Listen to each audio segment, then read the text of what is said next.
Yang jelas MA langsung meresponnya dengan berusaha untuk memutus mata rantai agar para hakim maupun aparatur itu tidak bisa dipengaruhi. Upaya memutus mata rantai itu tidak semudah membalik telapak tangan kita. Namun pertama ya kita melakukan pemeriksaan, meminta informasi sebanyak-banyaknya.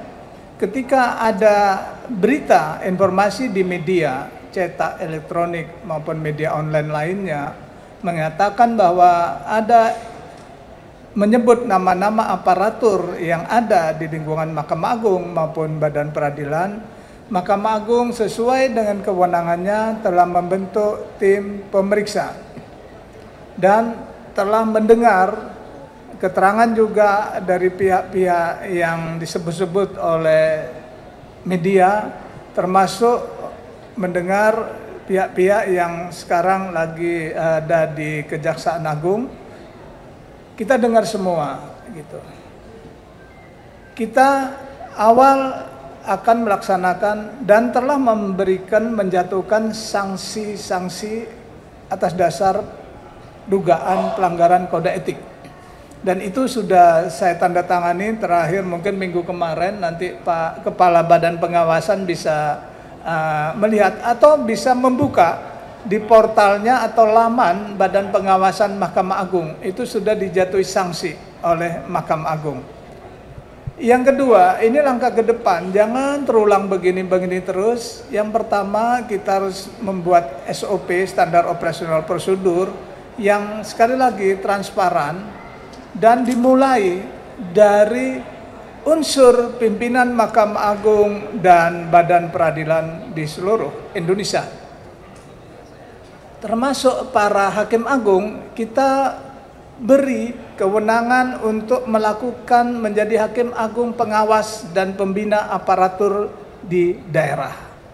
Dan juga memberi kewenangan kepada pimpinan tingkat banding untuk melakukan tindakan-tindakan sementara, yaitu detachering, memutasi aparatur yang ada di wilayah tingkat banding bila mana ada indikasi-indikasi aparatur tersebut melakukan atau dugaan melakukan pelanggaran kode etiknya.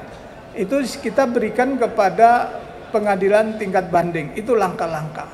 Tapi yang jelas pimpinan Mahkamah Agung harus menjadi teladan.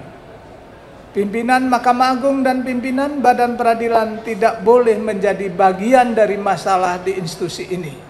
Ini komitmen kita bersama.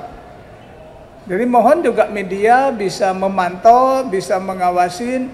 Itulah komitmen kita. Kami semua berkomitmen tidak ingin menjadi bagian dari masalah di institusi ini. Karena kalau pimpinan Mahkamah Agung maupun pimpinan Badan Peradilan menjadi bagian dari masalah, maka segala potensi yang ada hanya habis digunakan untuk menyelesaikan masalah pimpinan. Kapan masalah institusi atau lembaga akan diselesaikan? Itu. Jadi Mahkamah Agung telah melakukan tindakan-tindakan dan untuk menjadi pimpinan di Mahkamah Agung maupun di Badan Peradilan di seluruh Indonesia, Mahkamah Agung telah melakukan fit and proper test untuk mencari calon-calon pimpinan yang bukan bagian dari masalah. Namun pimpinan tersebut memiliki intelektualitas, memiliki skill, keterampilan, dan memiliki integritas yang bagus. Kira-kira itu langkah yang kita lakukan. Dan sekali lagi proses masih ada di proses di Kejaksaan Agung. Kami tidak boleh mencampuri urusan lembaga lain. Kami melihat di sini, dan itulah kira-kira langkah MA. Ada beberapa putusan yang dianggap kurang memenuhi harapan masyarakat. Sekali lagi, hakim ketika memutus itu didasarkan pada bukti, pada alat bukti dan keyakinannya. Sedangkan mungkin media mendapatkan informasi tidak sepenuhnya.